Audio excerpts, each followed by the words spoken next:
사진 뉴스1. 혹시 정부에서 들려오는 이야기 뭐 없나요?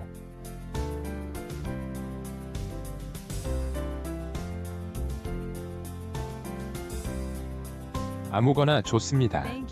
올해 5월 대선 직후 포스코그룹 대관 관계자들은 전전긍긍했다. 새 정부에서 수장 교체론이 불거질까 촉각을 곤두세웠다. 글로벌 철강 업체로 떠오른 포스코그룹은 임기를 채운 역대 회장이 한 명도 없다. 검찰 수사 등 정부 압박에 밀려 모두 임기 중도의 자리에서 내려왔다. 민간 기업이지만 포스코를 대선 전리품으로 여기는 인식이 정치권과 정부에 만연한 결과다.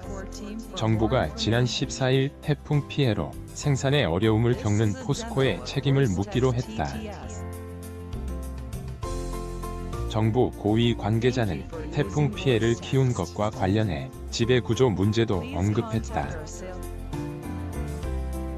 이번 사태를 빌미로 최정우 회장 체제를 흔들려는 의도가 깔려있다는 분석이 나온다.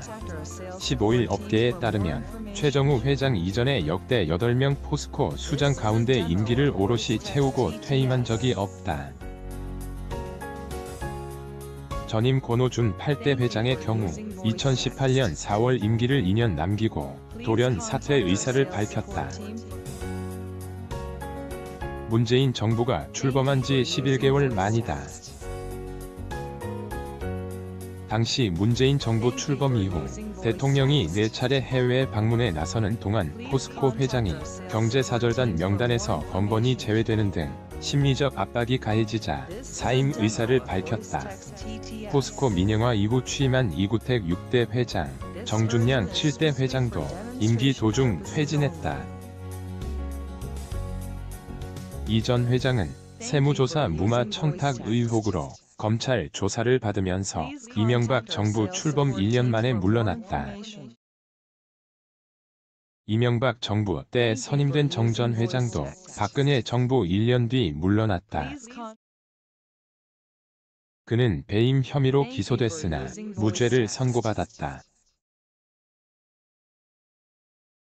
과정에서 수장이었던 유상부 5대 회장은 노무현 정부 출범 직후 최규선 게이트에 연루돼 유죄를 선고받고 정권 교체 한 달만 사퇴했다.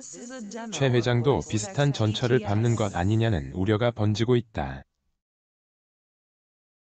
산업부가 전날 정부 세종청사에서 연철강 수해복구 및 수급 점검 TF 1차 회의가 그 같은 관측의 배경이 됐다. 장영진 산업부 1차관은 이날 TF 회의에 태풍 흰남노가 충분히 예보된 상황에서도 이런 큰 피해가 발생한 것에 대해 중점적으로 한번 따져볼 예정이라고 말했다.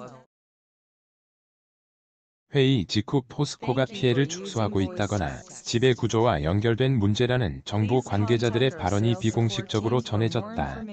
재계에서는 이번 침수 피해를 빌미로 포스코 경영에 개입하려는 의도가 깔려있다는 분석을 내놓고 있다. 그동안 관변단체를 동원해 지주사의 본사 이전을 빌미로 최정우 포스코그룹 회장의 퇴진을 촉구하는 포항시와 함께 협공에 나섰다는 분석도 있다.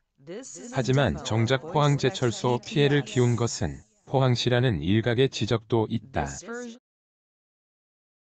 포항제철소 침수는 200m 떨어진 하천인 냉천이 범람에 발생했다. 포항시는 2012년부터 2017년까지 냉천에 시행한 하천 정비 사업으로 하천 폭이 좁아들었다. 땅 위에 시멘트 등이 깔리면서 자연 배수 기능이 저하됐다. 범람이 잦은 만큼 대책을 강구해달라는 지역 주민 민원이 많았지만 포항시가 묵살한 것으로 전해졌다. 김익환 기자 LOVEPEN의 한경.